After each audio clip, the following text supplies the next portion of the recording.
Nanti bawa saja, nanti terima bawa aja. Pasal apa dia kacau? Kalau ada ini pun saya tanya dia bawa je. Pasal apa dia nanti?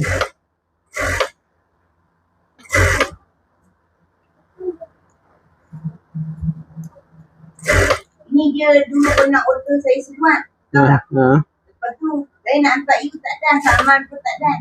Siapa buat? Dia buat select lah, buat biasa. Lepas tu saya lah buat. Saya kan tak pandai cawak-cawak tu kan.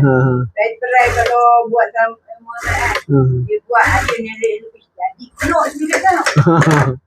Saya buat tu dia kata, makcik ingat lah dulu. Kau ingat lah saya. Nanti baju t-shirt repair ambil berapa? Baju t-shirt buang bahu bagi pendek.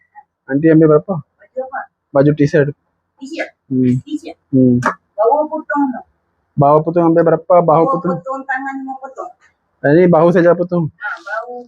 Bahu je. Bahu je. Bahu bagi kurang.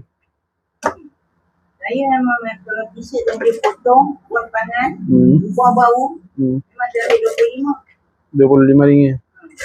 Tapi kalau bau saja kan. Jadi jangan ambil bau. Kadang dia ambil macam tu lah. RM2 kau RM8. RM2, RM8. Macam tu lah. Kau ambil apa? RM8. 8? Jangan bagi kunci nanti, Dia kata kita berjalan. Mana tu? Dia malah nak masuk rumah, payah lagi nak lintahnya.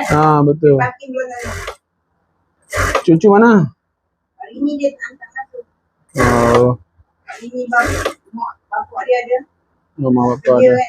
Kan. Malam rumah saya hari Jumat sekarang saya cuti Muhammad. Hari Jumat cuti lah. Buat selawat dekat rumah kan. Rehat lah satu hari okey lah nanti. Rehat. Saya buat berselawat. Panggil kawan-kawan main dalam 15 orang kan.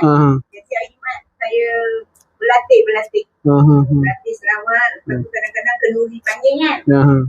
Bersih lah. Buat aktiviti dapat pahala pula. Betul. Orang meninggal bawa apa nanti? Apa dapat? Bawa pahala tu. Bawa doa. Betul. Duit banyak kah sikit kah orang tak pakai betul. Satu. Okey nanti. Okey bye nanti.